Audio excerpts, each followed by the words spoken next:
2021년 1월 27일 새벽 묵상입니다. 오늘 함께 나눌 하나님의 말씀은 마태복음 7장 8절입니다. 구하는 이마다 받을 것이요 찾는 이는 찾아낼 것이요 두드리는 이에게는 열릴 것이니라. 하나님, 오늘도 세상의 방법으로 사는 어리석은 자가 되지 않게 하시고 주어진 말씀을 믿음으로 살아가는 은혜를 주셔서 복되고 존귀한 삶을 살게 하옵소서.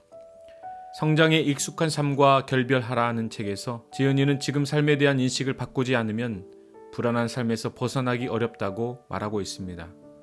지은이의 주장은 과거 1960년대부터 2000년대까지 한국 사회가 고성장을 경험했던 시대였지만 지금은 저성장 시대를 겪고 있기에 고성장 시대에 맞춰진 가치관과 생활 방식으로는 현재를 살아가기란 버겁게 되었다는 것입니다. 그러면서 새로운 경제 질서를 수용하고 개인 체질을 바꿔야 한다고 말하고 있습니다.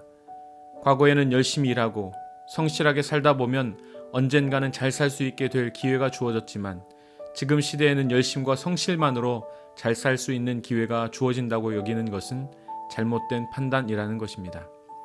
이 책을 보면서 우리의 믿음도 적용해야 할 부분이 있다는 생각을 해봅니다. 여러분은 어떤 가치관과 어떤 철학을 가지고 살고 계십니까? 계산에 익숙한 삶을 살고 계십니까? 또는 경험에 익숙한 삶을 살고 있지는 않으시나요?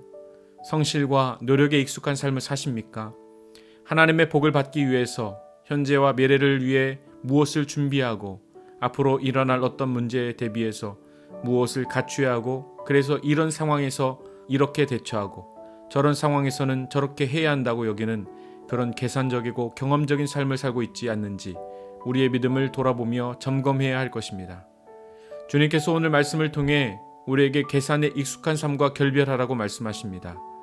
경험에 익숙한 삶을 살고 있다면 과감히 버리라고 말씀합니다.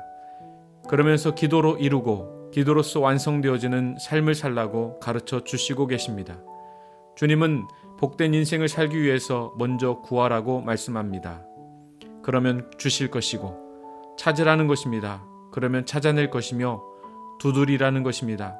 그렇다면 주님은 열어주실 것이라고 대답해 주셨습니다. 사랑하는 성도 여러분, 구하는 이마다 받고 찾는 이는 찾게 되고 두드리는 이에게 열리게 되는 이런 멋진 삶이 또 어디 있겠습니까?